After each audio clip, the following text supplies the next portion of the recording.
The performance of this mod is pretty decent with a GTX 1080. Again, this is a lighter version meant for cards with 8GB of VRAM. The main version looks even better, but requires a beefier PC to run. I was fighting a dragon here and using spells that have a bunch of particles, and you can see it is very playable and does not dip below 40 FPS. It feels smooth and responsive enough for serious combat, but if you have an RTX 3060 or better, your experience will be very smooth.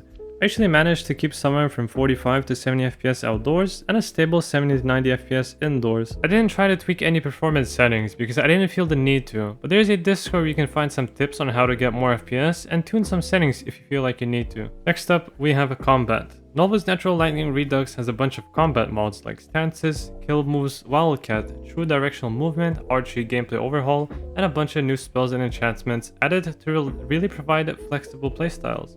The spells, effects, and sound have also been reworked, and they look and sound really cool when casting.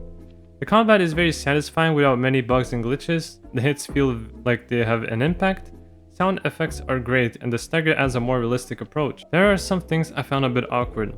One of them being the camera. When you lock onto someone, sometimes you have to take a break from attacking to start swinging in the right direction again. Sometimes the camera also moves too much if the ground shakes or the enemy is above you, like you get too close to a dragon.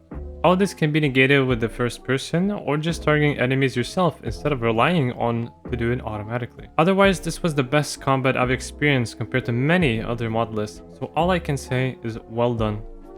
The gameplay is great. Even the running and walking feels more natural and realistic. Jumping, falling, rolling wasn't buggy or glitchy during my gameplay at all. The animations can be a bit buggy sometimes, but overall they are great. Leveling has also been reworked where you actually need to sleep in order to level certain skill lines, as well as there are completely new skill lines like pyromancy, hand-to-hand, excavation, vampirism, and so on. I do like this approach to leveling because it adds a more realistic and RPG aspect. Some people may not like it though. The perks have been also reworked, and there are some really cool ones you can unlock to help you on your journey. The start is a bit more difficult because the enemy level does not scale with the players, so it does get easier later on. Meaning if enemies in a cave are level 40, they will always stay level 40 in that certain cave, no matter the level of the player. There's a bunch of new items, materials, books to read, and gear for you to find and craft. There's also a reputation status that tells you if you are known to be good or evil. There are also things like I Need for survival needs, Frostfall, and Hunterborn for those who want to enjoy a wilderness approach to Skyrim, making sure they have enough food and warmth to survive.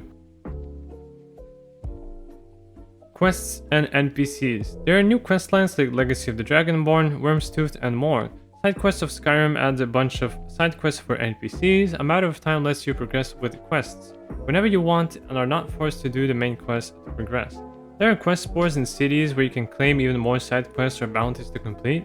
NPCs have a bigger dialogue selection, meaning it makes the game feel more alive and immersive. There's a bunch of new content from Dwemer fairies to light your way and keep you company to automaton cannons and massively destructive spells for you to obtain. Hope you enjoyed this modlist overview. This is the first one I've done, and I know there might be some things I've missed. Hopefully you will let me know in the comments. I strongly recommend trying this modlist out if you're looking for something really easy to install. I want a next-gen looking game with a bunch of new content and amazing combat. Thanks for watching, and see you next time.